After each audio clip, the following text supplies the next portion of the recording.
Hello everybody, Tai Chi Twins here. I'm Josh Rorty. I'm Jeremy Rorty. In the last few videos, we've been talking about Tai Chi sparring, which is done in the style of push hands. Now, what a lot of people don't think about is in push hands, you can also incorporate various types of striking. So that's what we're going to talk about in this video, is using your strikes in push hands.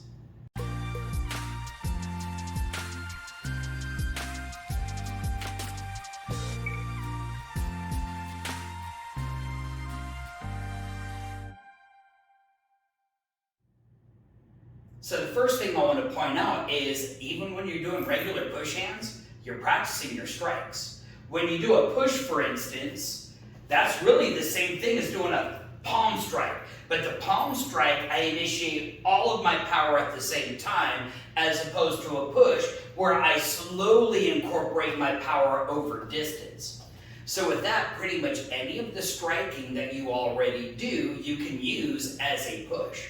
Now, generally speaking, inside or outside is going to be a little bit more effective than straight. If I'm doing a straight push, you'll notice I'm really just pushing him into his back leg. And I want to be able to find, like we've talked about before, an angle that dissects the line between his feet.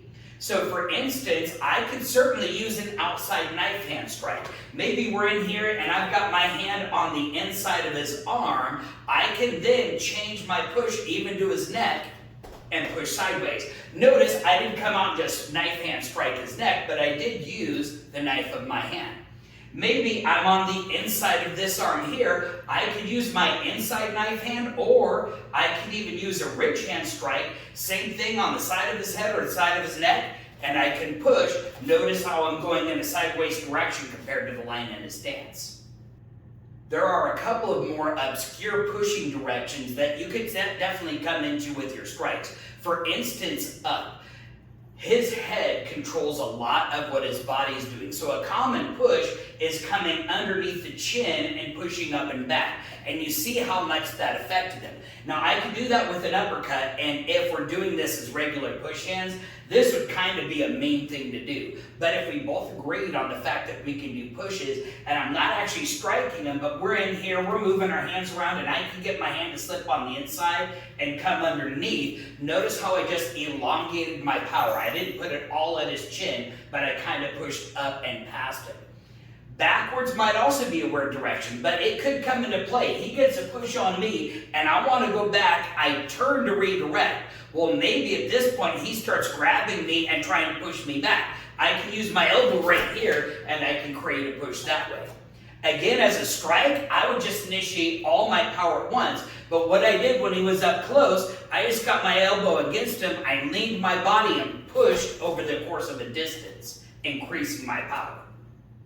Now, typically with push hands, you're not looking to get a knockout. You're trying to push the person off balance. And so really, if I'm using striking, of course, this has to be agreed on with my partner. If I'm using striking, it's usually light contact. I have open hands. And so it's doing things like this little slap right here to distract him from this push that I'm getting ready to set up. Along with that, I should be agreeing with my partner on what weapons I can use. While we're doing push hands, can I set the strike up and then come in and push with my head? Sometimes I might be able to come in. I have an open stance right now, especially if we're allowed to move step. I can come in and push him with my shoulder. I could push him with my elbow. I could push him with my hip. Depending on if we're allowed to move our feet, I can be using knees or kicks to the foot to get him to be off balance. Again, it's light contact, no need for sparring gear. Now, if I did want to incorporate sparring to this, I can now start to incorporate sparring rules. For instance, do we have a point system? I might decide that if I get a vital strike to a specific part of the head, that might be 2 points. Vital strike to a specific part of the body might be 1 point. Again, we'll agree on that beforehand. How it's scored, do we stop every time a strike happens? Is it more like boxing where somebody's off to the side counting up points? If I do get into doing more of the actual closed fist strikes and incorporating it more like sparring, I want to make sure that we both have protective gear, especially mouthpieces, headgear, hand gear. May not need foot gear if I'm not incorporating striking, so that would pretty much be it. It's to protect us both. Now, if you're going to be applying kicks, that can be kind of tricky depending on the push hands you're doing. Because remember, most of the time the rules of push hands is if I move my foot, I'm out. He's the one that won that. And if I'm going to kick, I'm going to have to move my foot. So if you're starting to apply things like one-step push hands, two-step push hands, or even full-on moving push hands, if you agree with your opponent ahead of time, you might incorporate kicks, which would also incorporate trips. Pretty cool deal if you're trying to incorporate all of your martial arts skills into your push hands. Of course, the dangerous thing about kicking with push hands, we always talk about this, when I kick, I only have contact with one foot on the ground. So it's going to make it much easier to push me, especially if I'm on the edge of a ring. But if I set it up right, he's at the edge of the ring, I might be able to use my push kick to push him out, which other kid can't. Especially if you got the ninja skills of a cat. As you're incorporating your striking, one of the things that you want to think about is the target. I mean, obviously, if I'm trying to punch him and I punch him in the shoulder, that's going to have very little effect on him. Especially in push hands. You see, all I did was really twist him. But if you're picking a target that would actually cause a knockout, for instance, if I did my punch to the solar plexus, that lines up with the center of his body, and because there's extra pain there, I'm going to get some reaction in it. If you're incorporating your kicking, if I kick to his groin, you see, even though I didn't connect, that caused a reaction. And especially if he can block when I kick to the groin, that can sneak my hand in so I can get another push on him. If I'm doing a knife hand strike, obviously knife hand striking him in the shoulder wouldn't be as effective as if I knife hand struck him in the neck or in the side of the head. So when you're incorporating your strikes, make sure they are going to a target that would normally be effective for that strike. Now with that, you're going to have to agree with your partner on it ahead of time, because if you do a groin strike and you and your partner didn't agree on that, your partner is going to be pretty upset about the fact that you just kicked to their groin. Sometimes you might even incorporate things if you want to do some of your more dangerous techniques. You're in here doing your push hands and you can go eyes.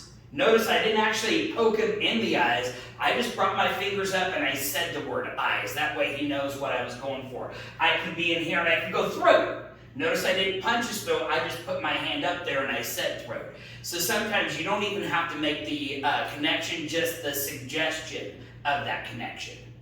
Some typical rules that we set up for our general sparring, just out of safety. For instance, beginners are not allowed to strike the head at all. It's more of the focus shot, like he was saying. I might key up when I come to do the strike to the head, but not make contact. Intermediate levels, we usually allow contact to any part of the helmet, but not the face. Whereas advanced, any target's on. And then of course you're also going to have to determine the level of contact. Is it going to be light contact? Like I said before, light contact, you may not need gear, maybe just a mouthpiece. If you're going for medium contact or if you're going for heavy contact, don't be agreeing on light contact and all of a sudden come out with heavy contact, because you're just being rude to your partner at that point.